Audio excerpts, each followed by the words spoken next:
Hello again. We're 1 week into 2024.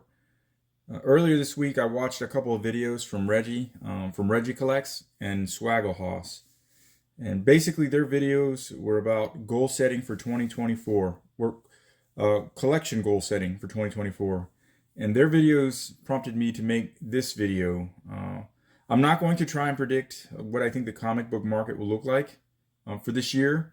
Instead, I just want to talk about goal setting, and basically, I want to, give my testimonial on my goal to pick up some major keys, and some of the things that I had to do to achieve this collecting goal.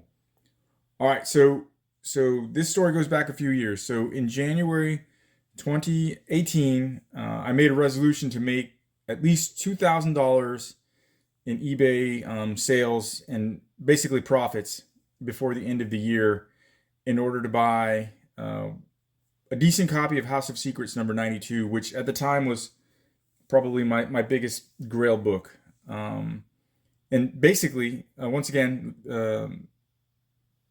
after everything I'd collected up to that point, it was next on my all-time grail list.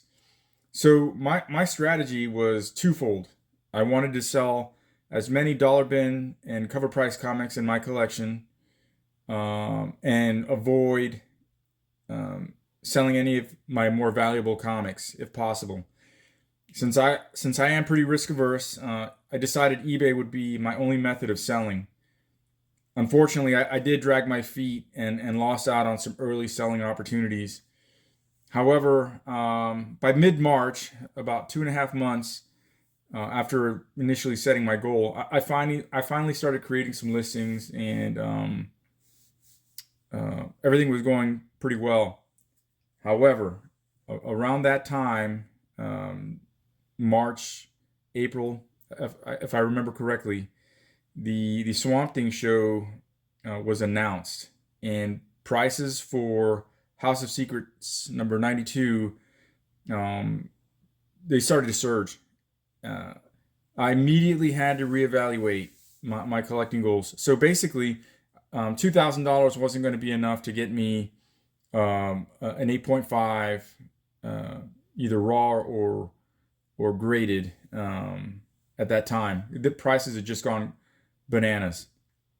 All right, so what did I do? I decided to switch gears, and I said to myself, well, there are some other comics that I really wanted, that I hadn't added to my collection, and those included the first appearance of the Moon Knight, the first appearance of the Johnny Blaze Ghost Rider, and the first appearance of Blade. And initially, I really wanted at least a 9.0, a 9.0 grade in these comics, and preferably CGC. So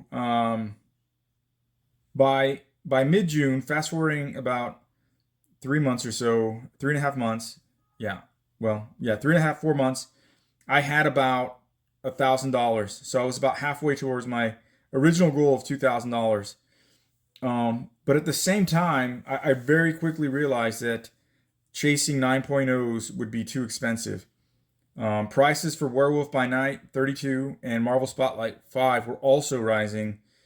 And when I did my assessment at the time, I felt as though the cost of a Werewolf by Night 32 at a 9.0, would the cost of that single comic at the time was about the same for a Werewolf by Night 32 in an 8.5 and a Marvel Spotlight in an 8.5.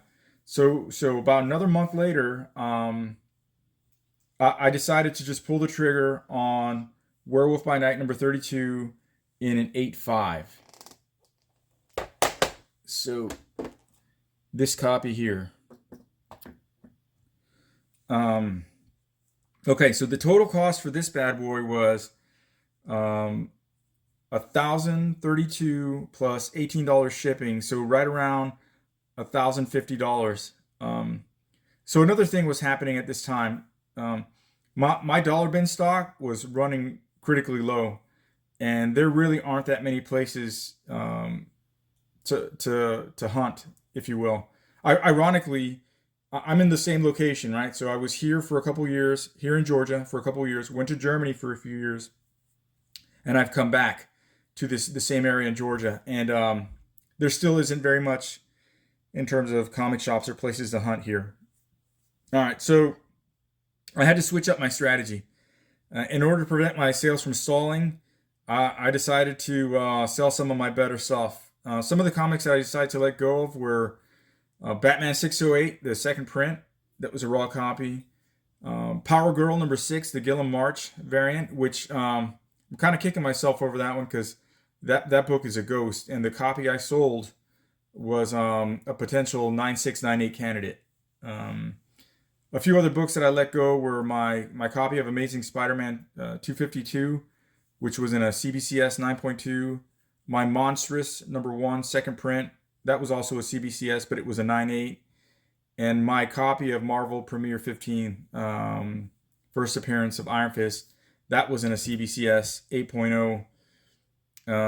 So the good piece about that, letting go at least one of those comics, was the Iron Fist show was canceled, and the bottom fell out of Marvel Premiere number 15, and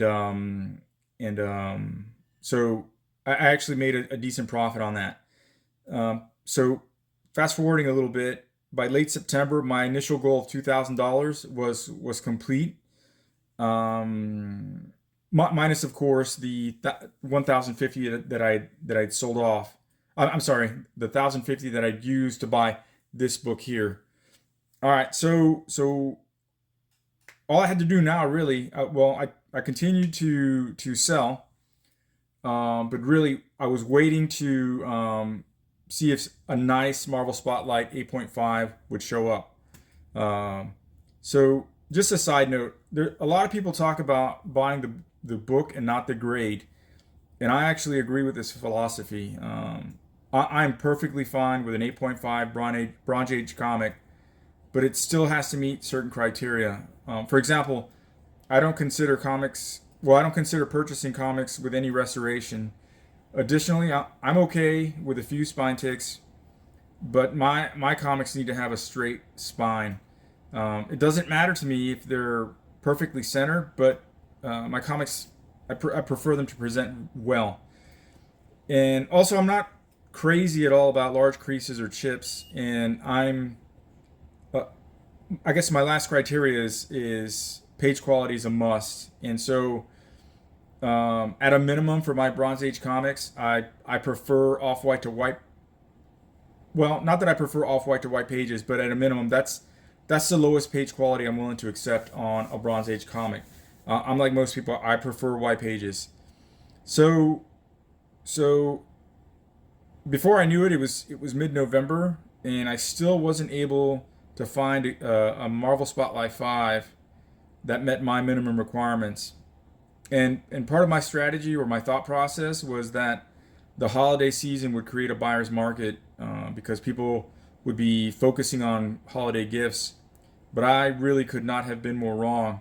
Not only did prices continue to rise, fewer and fewer CGC 8.5s were being listed on eBay at the time. Perhaps there were some other outlets, but I really do try to stick to eBay because I just want to make sure I didn't get swindled. And in my opinion, eBay and PayPal do offer a lot of protection for buyers. So by late December, there had been some Marvel Spotlight 5 in 8.5 that had been listed. But however, once again, my the listings did not meet my criteria, and I just really wanted to make sure that I didn't get buyer's remorse. And I also thought prices would eventually drop, but they continued to rise. So about 2 months later, I'm mid February 2019 at this time, and a CGC 8.5 was listed at $1,600 or best offer with free shipping. And since prices, even for those copies that did meet my criteria that did sell, prices were still around $1,500 to $1,600, and I decided to go ahead and submit an offer of $1,500 for the copy, and it was my offer was accepted within minutes. And so mid February 2019, I bought this copy of Marvel Spotlight number 5. This book, when I got it, I sent a note to the seller. I'm like, hey, was this thing pressed? Because this book presents much better than an 8.5. And his response was like, yep, it's been pressed. And so I'll try not to get too sidelined with this, but I've been considering resubmitting this. But this book is just an amazing book, and I think if I do decide to submit it, it'll come back at a 9092 pretty easily. But one of the best things about this book versus the comics that had been listed beforehand is that this book has white pages, and I'm not so sure that the seller was in tuned, but he let me roll at 1,500 for this one. So anyway, now that my now that my purchase was complete for this book, I was down to about $100 in my PayPal account, and I was getting ready to move to Germany, and I didn't think I was going to have enough time to generate enough cash for a Tomb of Dracula in an 8.5. So a couple of things happened at the end of February 2019 that I just did not anticipate. Umbrella Academy was released by Netflix as a show, and it was a major hit. So I was able to flip my extra Umbrella Academy comics that I'd found many years ago in the $1 bins, and I did get pretty nice returns. And then towards the end of March, so about another month later, the next thing that happened was there was a speculated return of the Red She-Hulk. So I had previously secured a small stack of Hulk 15, 16, and 17s from the 2008 series from bargain bins, long before anyone had shown any interest in that character. And once again, I cashed in. As luck would have it, the fear of missing out actually played out in my favor. Also towards the end of March, a little thing called Naomi happened from DC, and there was some buzz that had already been happening, and I found a few copies on the rack of the local comic shop here, and I only picked up 2 copies because at the time I thought the owner was starting to realize that I might be a speculator, but I'm actually more of a flipper. Besides, the third copy wasn't really CGC worthy, but I did go try to look for it later. It was gone. Anyway, I flipped those comics that I bought for cover price for a massive profit. And then right around the same time, Walmart started releasing Marvel pre-packs or Walmart packs of Marvel comics. And they released an Art Germ variant for Captain Marvel #1. Now, I've never had any luck with Walmart exclusives, and I decided to roll the dice, and there are 5 Walmarts in my area. So I did pick up 6 packs of these Art Germ Captain Marvel #1 variants. But as soon as I got home, I checked eBay, and the bottom had started to drop, right? The flood had started, and I said, screw it. I'm going to lowball my listings and get out while I can so I don't get stuck in a negative. And as luck would have it, one buyer bought all 6 of my copies in one transaction. So I guess leaving a little bit of meat on the bone was the best thing I could have done. And the other thing that happened is once people started to realize that Walmart was restocking on these Captain Marvel's #1s, it was over. That comic completely bottomed out. So now I'm in early May of 2019, and I'd finally built up enough funds in my PayPal account for a Tomb of Dracula 8.5. Now, I did have a couple of 8.5s in my watch list, and they were buy it nows. But at the time, based on my research of previous sales, they were priced too high. So I decided to wait for a potential eBay coupon or an actual auction. And after only a few days, a Tomb of Dracula CGC 8.5 with white pages was listed. Now, I immediately noticed that it was scheduled to end on a Saturday night. Why is this important? Well, when I first started selling on eBay, I did some research, and the best times to end listings for comic books is on either on Wednesday or Sunday nights. I I just did a little bit of research, so I had my hope, right? I had some hope for this, and with literally seconds remaining on my computer started acting crazy, and I was submitting my bid, but the website kept asking me for my password for some reason, and I was a little bit bummed because I thought I lost out on a huge opportunity. So I refreshed my entire homepage, and all of a sudden there was an alert. Hey, time to pay up, and my bid actually went through for this copy of Tomb of Dracula 10, first appearance of Blade, and a CGC 8.5 with white pages.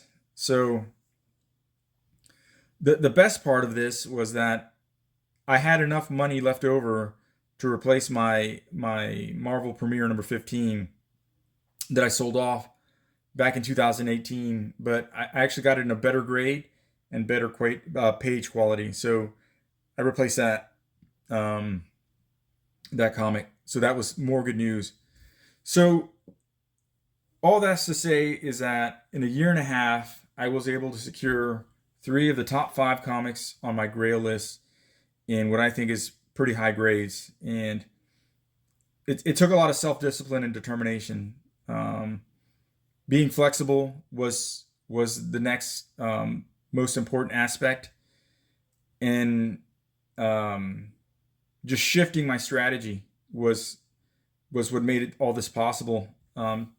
Taking advantage of the market, looking at trends, but one other thing, right, other than staying disciplined, was that I did miss out on some other comics that I really wanted, but I remained patient and committed to my revised goal.